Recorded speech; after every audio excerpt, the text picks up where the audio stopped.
Welcome to Learners Valley. Class 10th में हम set का टॉपिक पढ़ रहे हैं। आज दो नए टाइप्स के सेट इंट्रोड्यूस करूंगा मैं। इसमें सर फहरिस्त सबसे पहले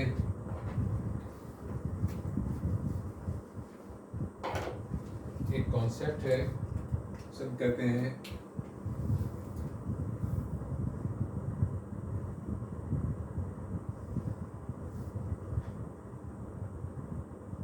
यूनिवर्सल सेट। यूनिवर्सल का लफ्ज यूनिवर्स से निकला है। यू नो कि यूनिवर्स जो है what ever is around us, इस ज़मीन पे, ज़मीन से बाहर जहाँ जहाँ जो भी कुछ है, anything that exist is a part of universal set. लेकिन ये यूनिवर्सल सेट ऐसा नहीं है जो कि पूरी कायनात के लिए बनाया गया हो। यूनिवर्सल सेट से मुराद एक ऐसा सेट है जो किसी एक प्रॉब्लम में, किसी एक क्वेश्चन में यूनिवर्सल सेट का काम करता है, यूनिवर्स का काम करता है उस खास प्रॉब्लम के अंदर। उस प्रॉब्लम में जो भी कुछ है वो यूनिवर्सल सेट के अंदर मौजूद होता है। हम इसको जब पढ़ेंगे, इसको देखेंगे, इसकी मिसालों को तो हमें बेहतर समझ में आएगा। यहाँ पे एक इशू है, यूनिवर्सल सेट को हमारे पाकिस्तान में लोकल सिस्टम में यू से डिनोट किया जाता है। That is the main confusion to me, क्योंकि यू से यूनियन को भी डिनोट किया जाता है, लेकिन इसे पहचानना इतना मुश्किल नहीं है। जब यू के साथ कोई सेट आएगा तो वो यूनिवर्सल सेट होगा। ये पहचानना मुश्किल नहीं कि यूनिवर्सल सेट है। और अगर दो सेट्स के दरमियान में यू आ रहा है तो ये अंडरस्टूड सी बात है कि ये यूनियन है, ये यूनिवर्सल सेट है और ये यूनियन है। लेकिन हमें मालूम होना चाहिए कि इंटरनेशनली यूनिवर्सल सेट का जो सिंबल है वो ई होता है। लेकिन ई को इसी तरह कर्सिव वे में लिखा जाता है, इस तरह नहीं लिखते। इवन नंबर्स की तरह ई नहीं लिखा जाता, क्योंकि इवन नंबर्स का सिंबल भी ई होता है। इसको कर्सिव राइटिंग में लिखा जाता है, तो ये यूनिवर्सल सेट का सिंबल बन जाता है। Now what is a universal set? होता यूँ है कि हम किसी भी प्रॉब्लम के अंदर एक अपनी डोमेन बना लेते हैं कि हमने जो भी सेट बनाने हैं, जो भी कुछ देखना है, हमने उसी के अंदर रहकर देखना है। मिसाल के तौर पे मैं अपनी प्रॉब्लम के लिए डोमेन बना रहा हूँ और उसको मैं नाम दे रहा हूँ this is my universal set. इस प्रॉब्लम में, ये आज के लिए, इस वक्त के लिए और इस प्रॉब्लम के लिए यूनिवर्सल सेट है। अगली प्रॉब्लम में यूनिवर्सल सेट चेंज हो सकता है। और मैं इसके अंदर नेचुरल नंबर्स ले रहा हूँ 1 से लेके 10 तक।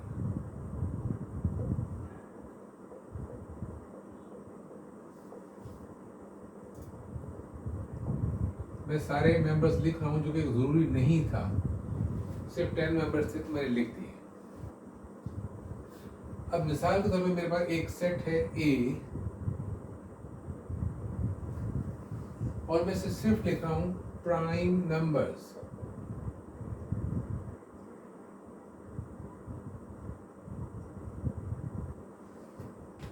एक सेट है बी जिसमें मैं लिख रहा हूँ कंपोजिट नंबर्स।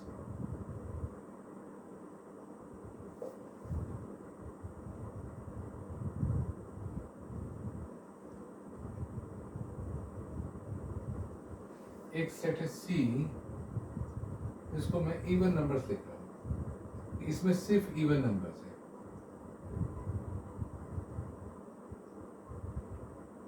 एक सेट है D, let's assume these are all odd numbers.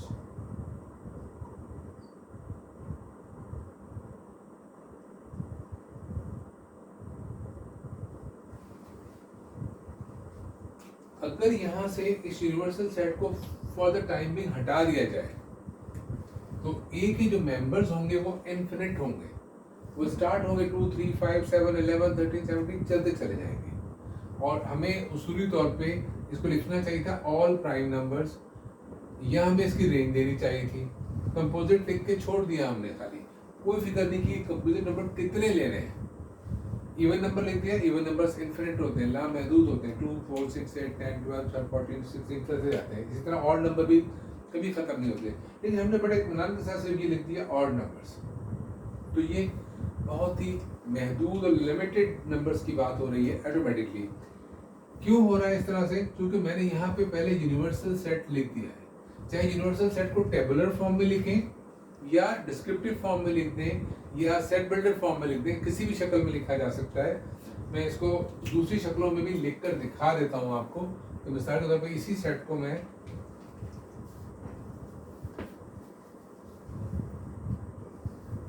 Same set, इसे मैं अगर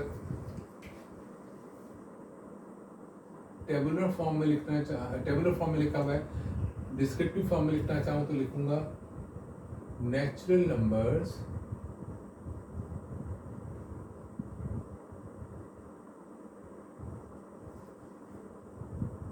लेस देन 11, या इसको फर्स्ट 10 नेचुरल नंबर भी कह सकते हैं। और अगर इसी सेट को मैं सेट बिल्डर फॉर्म में लिखना चाहूँ, आई विल से कि यूनिवर्सल सेट के मेंबर्स x हैं such that x belongs to n and x is less than or equal to 10। या इसको इसी से मैच करूं तो मैं लिख सकता हूं x is less than 11। जिस तरह डिस्क्रिप्टिव फॉर्म में लिखा उसी तरह से यूनिवर्सल सेट को सेट बिल्डर फॉर्म में लिख दिया कि x 11 से छोटा है और x नेचुरल नंबर्स हैं, तो ये तीनों एक ही सेट होगा। यूनिवर्सल सेट किसी भी शक्ल में दिया गया तो उससे जो सेट बनेंगे, जो सेट हमारे उस प्रॉब्लम में आएंगे, वो सारे के सारे उस यूनिवर्सल सेट का ही हिस्सा होंगे, वो यूनिवर्सल सेट के बाहर से नहीं आएंगे। जैसे कि हमने यहाँ फिक्स कर दिया कि यूनिवर्सल सेट 1 से लेकर 10 तक है, तो अब इस प्रॉब्लम के अंदर हम सिर्फ इन्हीं मेंबर्स को इस्तेमाल कर सकते हैं 1 to 10, इससे बाहर नहीं जाएंगे। हम 11 नहीं यूज़ कर सकते, हम 0 नहीं यूज़ कर सकते, हमें सिर्फ इन्हीं नंबर्स को यूज़ करना है। लिहाजा इन चारों सेट्स के जब हम मेंबर्स को लिस्ट करेंगे तो हमें पूरे के पूरे प्राइम नंबर्स को नहीं देखना है, हमें पूरे कंपोजिट नंबर्स नहीं देखने हैं, ना इवन नंबर देखने, ना ऑड, हमें सिर्फ यूनिवर्सल सेट को देखना है। अब हमारे सारा जो फोकस है वो यूनिवर्सल सेट है, हमारे टोटल हमारी कुल कायनात अभी यूनिवर्सल सेट है, हम इससे बाहर नहीं जा सकते। तो अब इसके मेंबर्स को मैं लिखना चाहूँ तो क्या लिखूंगा? देखिए सेट ए, इसको टेबुलर फॉर्म में लिखना है तो प्राइम नंबर्स, तो जितने भी प्राइम नंबर्स इस यूनिवर्सल सेट में हैं हम उनको लिखेंगे इस सेट में। वो क्या है? 2 3 5 7।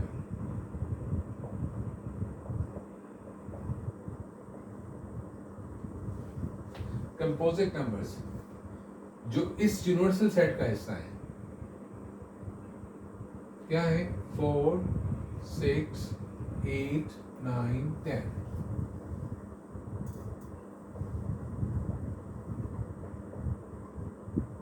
This is set B. Set C है even numbers. So even numbers 2, 4, 6, 8, 10.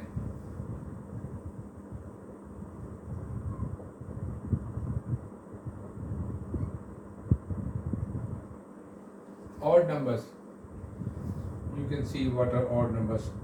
1, 3, 5, 7 and 9. ये वो सेट्स हैं जो इस प्रॉब्लम के अंदर हम यूज़ करना चाहते हैं किसी भी मकसद के लिए, और ये हमारा यूनिवर्सल सेट है। ये तमाम के तमाम सेट यूनिवर्सल सेट से ही दिए गए हैं। इस बात को हम यूँ भी कह सकते हैं कि ये तमाम के तमाम सेट किसी भी प्रॉब्लम में जो सेट होते हैं वो सारे के सारे यूनिवर्सल सेट का सबसेट होते हैं। ये तमाम के तमाम सेट इसी का हिस्सा है, ये इस सेट के सारे मेंबर इसमें मौजूद हैं। लिहाजा सेट ए जो है वो यूनिवर्सल सेट का सबसेट है, बी भी यूनिवर्सल सेट का सबसेट है, सी और डी जितने भी सेट्स हैं सब के सब इसके सबसेट हैं। ये एक बेसिक रिक्वायरमेंट है, एक बेसिक कंडीशन है कि जितने मैंने 4 सेट इसमें लिए हैं, ए जो है this is a subset of universal set, B जो है वो भी सबसेट है यूनिवर्सल सेट का, सी भी सबसेट है यूनिवर्सल सेट का, और डी भी सबसेट है यूनिवर्सल सेट का। तो जितने भी सेट किसी क्वेश्चन में, किसी एक सिचुएशन में, किसी एक सिनेरियो में होते हैं, वो सारे के सारे यूनिवर्सल सेट का हिस्सा होते हैं, यूनिवर्सल सेट के सबसेट होते हैं। तो ये है यूनिवर्सल सेट। अब यहाँ पे एक बात और याद रखने वाली है कि यूनिवर्सल सेट को अगर हम वेन डायग्राम में ड्रॉ करेंगे तो कैसे करेंगे। यूनिवर्सल सेट इन तमाम सेट्स का सुपर सेट है।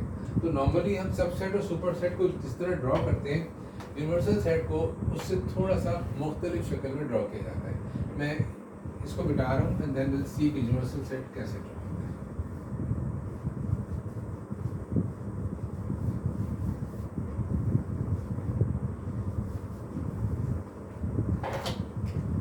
मिसाल के तौर पे एक यूनिवर्सल सेट है जिसके मेंबर्स वही ले रहा हूँ 1 2 10,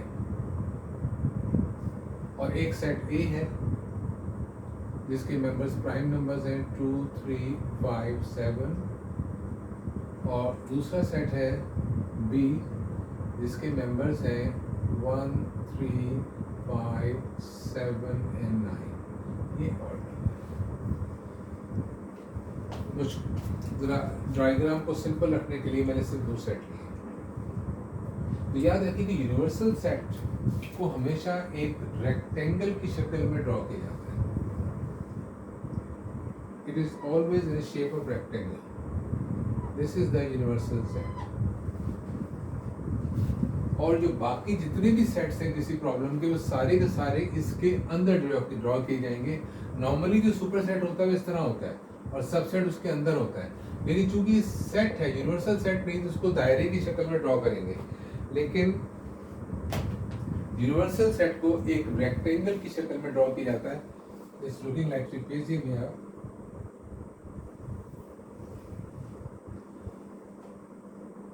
ये यूनिवर्सल सेट है। अब इसको जरा गौर से देखिएगा, हम ए और बी को ड्रॉ करना चाहते हैं इसके अंदर, क्योंकि ये दोनों इसी के सबसेट है, इसके अंदर ही आएंगे। तो हमें ये दोनों कैसे सेट है, इनमें रिलेशन क्या है, इनकी शक्ल जो बनेगी वो कैसी बनेगी वेन डायग्राम के। तो उसके लिए हमें देखना पड़ेगा कि दोनों में सारे मेंबर सेम है।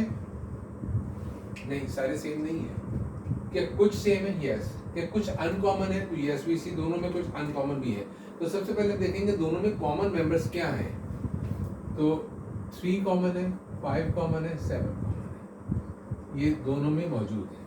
क्या दोनों में कुछ अनकॉमन भी है? यस, यू कैन सी इस सेट के अंदर ए में 2 अनकॉमन है और इसके अंदर 1 और 9 अनकॉमन है, जो कि दोनों के अंदर मौजूद है अनकॉमन मेंबर्स। इससे ये बात साबित होगी कि ये दोनों सेट्स ओवरलैपिंग सेट्स हैं। ओवरलैपिंग सेट्स को हम किस तरह ड्रॉ करते हैं?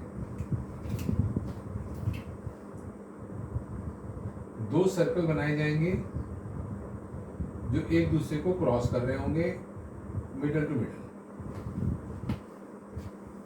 लेकिन ये सर्कल यूनिवर्सल सेट के अंदर बनेंगे, क्योंकि ये दोनों सेट्स यूनिवर्सल सेट ही का एक हिस्सा हैं। एक का नाम है ए, एक का नाम है बी। ए और बी नाम सर्कल्स के तो बाहर होंगे, लेकिन यूनिवर्सल सेट के अंदर लिखे जाएंगे, क्योंकि ये यूनिवर्सल सेट का एक हिस्सा है। अब दोनों में कॉमन क्या है? दोनों सेट्स ए और बी में वो मेंबर्स हैं 3, 5 एंड 7। ये कॉमन एरिया में आएंगे। अब ए में अनकॉमन क्या बच गया है? 2। बी में अनकॉमन क्या बच गया? 1 एंड 9। अभी सब कुछ हम यूनिवर्सल सेट के अंदर लिख रहे हैं। अब आप सोचिए कि यूनिवर्सल सेट में क्या बाकी बच गया है। ये मेंबर्स तो उसमें आ चुके हैं यूनिवर्सल सेट के अंदर। अब कुछ मेंबर ऐसे भी होंगे यकीनन जो कि रह गए हैं लिस्ट होने से इन दोनों सेट्स के अंदर, वो हमें यूनिवर्सल सेट के अंदर लिखने होंगे। इसके लिए हम एक काम करते हैं कि सारे के सारे मेंबर्स को यहाँ शो कर देते हैं। 1 to 10 सारे मेंबर्स शो कर देते हैं। इससे हमें आसानी हो जाएगी मेंबर्स को देखने में कि कौन कौन से मेंबर आ चुके हैं पहले। 3, 4, 5, 6, 7, 8, 9 एंड 10। अब देख लीजिए कौन कौन से मेंबर्स हैं जो इनमें आ चुके हैं, जो हम ए और बी के अंदर इंसर्ट कर चुके हैं। जिनको हम इंसर्ट कर चुके हैं उन्हें हम इसमें क्रॉस कर लेंगे, और जो बच गए हैं उन्हें हम बाहर लिखेंगे। जैसे कि 1 इसमें देख रहे हैं आ चुका है, 1 को क्रॉस कर दीजिए। 2 आ चुका है, 2 को भी क्रॉस कर दीजिए। 3 आ चुका है, 3 को भी क्रॉस कर दीजिए। 4 नज़र नहीं आ रहा, 5 नज़र आ रहा है मुझे, 5 को क्रॉस कर दीजिए। 6 नहीं है, 7 है इसके अंदर, 7 को क्रॉस कर दीजिए। 8 नज़र नहीं आ रहा, 9 नज़र आ रहा है, 9 को क्रॉस कर दीजिए। और 10 भी मुझे नज़र नहीं आ रहा है। तो ये मेंबर जो हमने यहाँ क्रॉस किए 1 2 3 5 7 एंड 9, ये वो मेंबर्स हैं जो ए और बी के अंदर आ चुके हैं। जब उन्हें ए और बी के अंदर लिखा गया तो एक्चुअली वो यूनिवर्सल सेट के अंदर भी आ चुके हैं। अब वो मेंबर जो ए और बी के अंदर नहीं है लेकिन यूनिवर्सल सेट के अंदर हैं, वो कौन कौन से हैं? वो है 4 6 8 एंड 10। ये मेंबर्स कहाँ जाएंगे? ये यूनिवर्सल सेट में जाएंगे। वो ए और बी के बाहर होंगे, वो हैं 4 6 8 एंड 10। इस तरह यूनिवर्सल सेट की डायग्राम बनाई जाती है। जो भी सेट होते हैं उनको उसी तरह ड्रॉ करते हैं जैसे कि वेन डायग्राम बनाई जाती है, लेकिन यूनिवर्सल सेट रेक्टेंगुलर शेप में ड्रॉ करेंगे। और जो मेंबर सिर्फ यूनिवर्सल सेट का हिस्सा हैं वो उन सर्कल्स के बाहर लिखे जाएंगे, और जो मेंबर्स सेट के अंदर आ रहे हैं उनको उनके रिस्पेक्टिव एरियाज के अंदर लिखा जाएगा। ये है universal set.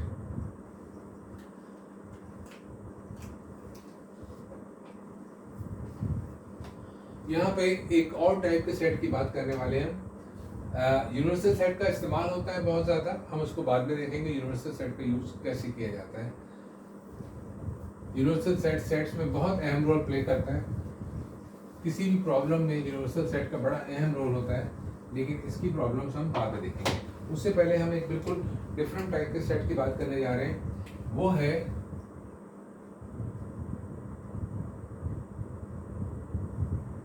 Power set.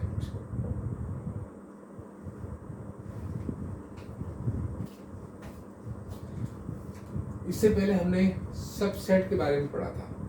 Subset मिसाल के तौर पे एक सेट है, मैं उसका नाम ए ले रहा हूँ और उसके मेंबर्स मुख्तसर तरीन लेने की कोशिश कर रहा हूँ। सपोज के एक्स एंड वाई, ये suppose X Y and Z 3 member ले लेते हैं इसके। अब हम पावर सेट लिखना चाहते हैं। पावर सेट ऑफ ए जो है उसको लिखेंगे कैसे? Power set of set A, इसको इस तरह लिखा जाता है P of A. Power set of A को लिखने के लिए पी और ब्रैकेट के अंदर ए लिख दीजिए। अभी तक मैंने ये बात नहीं कि पावर सेट होता क्या है, मैंने सिर्फ ये बताया है कि कोई सेट हो तो एक उसका पावर सेट बनाया जा सकता है और उसको लिखते कैसे हैं। We have talked just like this. अब हमें देखना है कि पावर सेट होता क्या है। तो याद रखें कि पावर सेट जो होता है किसी भी सेट का, मैं एक छोटी सी डेफिनेशन लिख रहा हूं यहाँ पे। Power set contains all subsets of the given set। ये पावर सेट की डेफिनेशन है।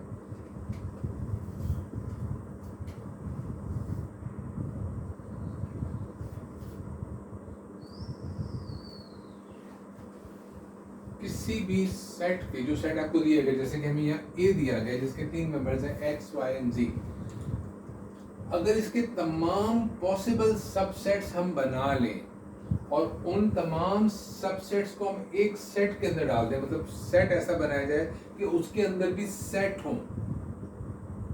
इट लुक्स वेरी यूनिक है कि एक सेट है उसके मेंबर्स भी सेट हैं। ऐसा सेट जो है वो पावर सेट कहलाएगा। अब हम सवाल ये उठता है कि हम तमाम के तमाम सबसेट्स कैसे मालूम कर सकते हैं और वो किस टाइप के होंगे और उन्हें फिर किस तरह से लिखा जाएगा सेट के अंदर। ये डेफिनेशन बहुत इंपॉर्टेंट है, नोट कर लीजिए इसको। और अगर आप मिस कर गए हैं तो इसको पॉज करके नोट कर लीजिएगा अपने पास। अब मैं वापस आ रहा हूँ पावर सेट की तरफ के पावर सेट कैसे कैलकुलेट किया जाता है।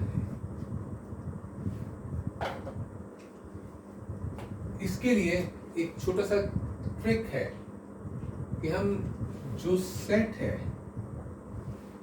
उसके नंबर ऑफ एलिमेंट्स मालूम करें। जैसे कि सेट ए है हमारे पास, हम अगर ये कैलकुलेट करें एन ऑफ सेट ए कि सेट ए में कितने मेंबर्स हैं, तो वो हम कैलकुलेट कर सकते हैं, बहुत आसानी के साथ काउंट कर सकते हैं, 3 है। अगर इस नंबर को हम इस तरह लिखें कि 2 की पावर, सपोज मैं इसको n ऑफ a कह देता हूँ कि सेट a के आपको मेंबर्स मालूम करने हैं, तो यहाँ पे n ऑफ a लिख देंगे और ये सेट का नाम होगा। जो भी सेट आप जिसका पावर सेट की तादाद मालूम करना चाहिए वो यहाँ आ जाएगा। इस तरह से हमारे पास n ऑफ a की वैल्यू 3 है और सेट a की बात हो रही है। अगर कोई सेट b होगा तो यहाँ n ऑफ b हो जाएगा। तो इस तरह से ये हो जाएगा 2 की पावर 3। और 2 की पावर 3 का क्या मतलब है कि 2 को आप 3 टाइम्स मल्टीप्लाई कर दीजिए और आंसर आ जाएगा 8। हमें क्या पता चला यहाँ पे कि ये सेट X है जिसके अंदर 3 मेंबर्स थे, X Y Z। हमने मालूम किया इसके नंबर कितने हैं और ये फार्मूला है कि 2 की पावर नंबर ऑफ मेंबर्स रख दी जाए अगर, तो हम उसकी कैलकुलेशन से ये मालूम कर सकते हैं कि पावर सेट में कितने सबसेट आएंगे या कितने सेट आएंगे पावर सेट। तो उसका क्या किया जाए इलाज। ठीक है, हमें एक बात मालूम होगी कि 8 सबसेट आने हैं, जबकि यहां पर इस सेट में 3 मेंबर्स हैं और इसका जो पावर सेट बनेगा उसमें 8 मेंबर्स होंगे। मैं इस कैलकुलेशन को यहाँ से मिटा रहा हूँ। 8 का हिस्सा में मालूम हो चुका है कि हमें इसका पावर सेट लिखना है और उस पावर सेट में हमें 8 मेंबर्स लेकर आने हैं। This is the power set of A. इसमें 8 मेंबर्स आने हैं। ये एक सेट है और इसके अंदर भी सेट्स आने हैं। यहाँ पे 3 मेंबर्स हैं। तो हम क्या करेंगे, अब इन मेंबर्स को इस तरह से लिखेंगे कि एक सेट बनाएंगे जिसके अंदर मेंबर x होगा, एक बन गया, कॉमा, अब इस ये सेट है, इस सेट के मेंबर्स भी सेट हैं। एक और सेट है जिसके मेंबर होंगे y, तीसरा सेट होगा जिसके मेंबर होंगे z। ये हमने एक एक मेंबर को अलग-अलग लिख दिया। इस तरह 3 सबसेट हमारे पास आ गए पावर सेट के अंदर, लेकिन हमें 8 लिखने हैं। फिर हम एक काम और करते हैं थोड़ी सी चालाकी के साथ कि अब हम क्या करते हैं कि 2-2 के पेयर बना लेते हैं। एक x है, x का पेयर y के साथ भी बना लेते हैं, x का पेयर z के साथ भी बना लेते हैं और y का पेयर z के साथ बना लेते हैं। 2-2 पेयर, x y हो जाएगा, x z हो जाएगा और x y x z and y z। इस तरह से 3 सबसेट हमारे पास और आ जाएंगे जो इसके सबसेट होंगे। देखिए, एक हो गया x y, दूसरा हो गया x z, तीसरा हो गया y z। अब इस पावर सेट में कितने मेंबर्स आ चुके हैं? 1 2 3 4 5 6। हमने एक एक मेंबर को भी ले काउंट करके एक सेट बना दिया है। फिर उसके बाद 2-2 के हिसाब से भी 2-2 मेंबर्स को लेकर भी एक सेट बना दिया है। 6 आ चुके हैं और होने कितने चाहिए? 8। हमने फार्मूला कैलकुलेट किया था 2 की पावर 3 से, 2 की पावर n ऑफ a, इसकी जो वैल्यू आई थी वो 8 आई थी। तो हमें 8 मेंबर्स चाहिए पावर सेट के अंदर। अब बाकी 2 मेंबर्स कहाँ से आएंगे? क्योंकि सबसेट के बारे में हमारा ख्याल ये कि सबसेट जो होते हैं वो होते हैं जिसके सारे के सारे मेंबर दूसरे सेट के अंदर हों, लेकिन उसके मेंबर सारे के सारे इसमें ना हो। तो ये सारे, इसमें एक मेंबर x है, y है, ये सारे के सारे इसके सबसेट हैं, क्योंकि इन हर एक सेट के तमाम मेंबर a का हिस्सा है। अब 2 सेट्स हमें चाहिए। एक तो बात मैं सोच रहा हूँ, अब आप लोग बड़ी हैरत करेंगे कि ये सबसेट कैसे बना कि एक एक मेंबर भी ले चुके हैं हम, 2-2 भी सारे ले चुके हैं। इसके अलावा कोई और पेयर नहीं बन सकता।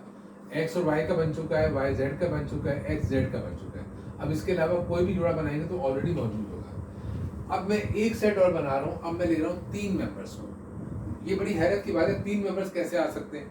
वो तो इक्वल हो जाएंगे, वो सबसेट तो नहीं होगा, लेकिन मैं उसे लिख रहा हूँ और हम इस पे मौजूद में बाद में बात करेंगे कि वो किस तरह से इसका सबसेट बनेगा। x y and z, और ये पावर सेट को मैंने यहाँ क्लोज कर दिया। अभी भी ये 7 सेट बने हैं, 8 नहीं बने। काउंट कर लीजिए, 3 एक मेंबर है, 3 दो मेंबर हैं, और एक सेट जिसमें के सारे मेंबर्स मैंने डाल दिए हैं, सेट ए के। अभी भी एक सेट शॉर्ट है। अब ये भी जो मैं इंफॉर्मेशन लिखने लगा हूँ यहाँ पे, आप लोगों को हैरान करेगी थोड़ा सा, वो है, याद रखिए इस बात को। अब ये बात थियोरेटिकल है कि जो एम्प्टी सेट होता है वो भी हर सेट का सबसेट होता है। एम्प्टी सेट में कोई मेंबर नहीं होता, लिहाजा वो हर सेट का हिस्सा बन सकता है। जिस तरह से मल्टीप्लिकेटिव आइडेंटिटी है 1 को किसी भी नंबर से मल्टीप्लाई करें वही नंबर आएगा, उसका हर एक के फैक्टर्स में शामिल हो जाता है। सेम वे एम्प्टी सेट हर एक का सबसेट है। काउंट कीजिए कितने सबसेट बन गए, 1 2 3 4 5 6 7 8, और हमारे फॉर्मूले के मुताबिक भी यहाँ पर 8 मेंबर्स आने चाहिए थे। तो इस तरह से हम पावर सेट बनाते हैं किसी भी सेट का। हमें पहले मालूम होना चाहिए कि उस पावर सेट में कितने मेंबर्स आएंगे। हम सबसे पहले काम ये करते हैं कि जितने भी मेंबर्स हैं उनका एक मेंबर का एक सेट बना देते हैं। फिर 2 हो तो 3 का है तो 2 के बना देंगे। फिर इसी तरह उसको बड़ा करते जाएंगे, और इन द एंड हमें उस पूरे के पूरे सेट को भी पावर सेट के अंदर शामिल करना पड़ेगा। और प्लस एक सेट हमें शुरू में ही शामिल कर देना चाहिए, वो है एम्प्टी सेट।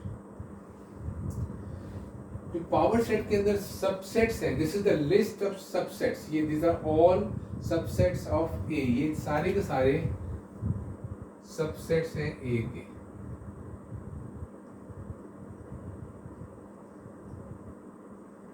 इनमें तमाम के तमाम सबसेट जो हैं उनको हम कहते हैं, यहां से लेके यहां तक जो सेट्स हैं ये सारे के सारे सबसेट कहलाते हैं प्रॉपर सबसेट। यहां पे हम 2 लफ्ज इंट्रोड्यूस कर रहे हैं, प्रॉपर एंड इम्प्रॉपर। ये सारे के सारे प्रॉपर सबसेट्स हैं, जबकि ये जो एक सेट है, चूंकि ये अपने ओरिजिनल सेट के इक्वल भी है, इसको हम कहते हैं इम्प्रॉपर सबसेट।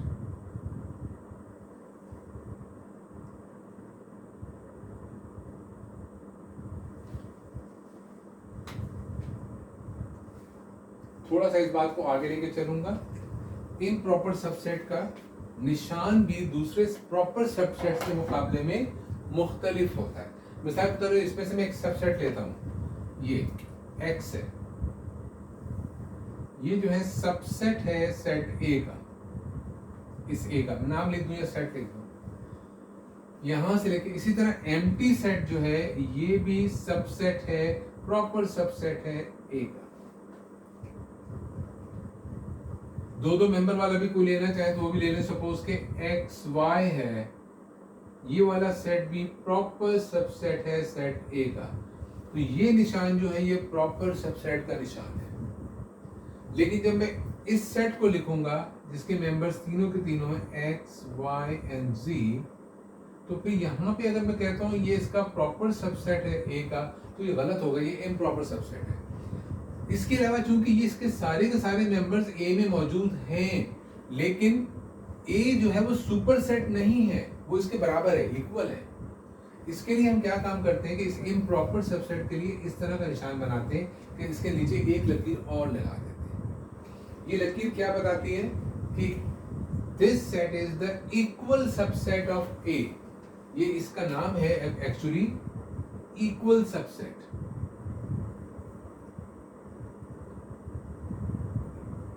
इसको इक्वल सबसेट कहेंगे, और यही निशान अगर इस तरह से बनाया जाए तो इसको इक्वल सुपरसेट कहेंगे।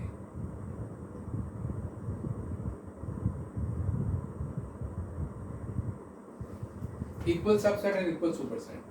ये दोनों के दोनों, जब इसमें इक्वल का वर्ड भी आ गया तो याद रखें कि ये दोनों के दोनों इम्प्रॉपर है। ये इम्प्रॉपर है, इस वर्ड का मीनिंग तो, इस निशान का मतलब तो इक्वल सबसेट है, लेकिन चूंकि इक्वल भी हो गया है तो ये इम्प्रॉपर कहलाएगा। ये सुपरसेट है लेकिन ये भी इम्प्रॉपर कहलाएगा, चूंकि इसमें इक्वालिटी भी शामिल हो गई है।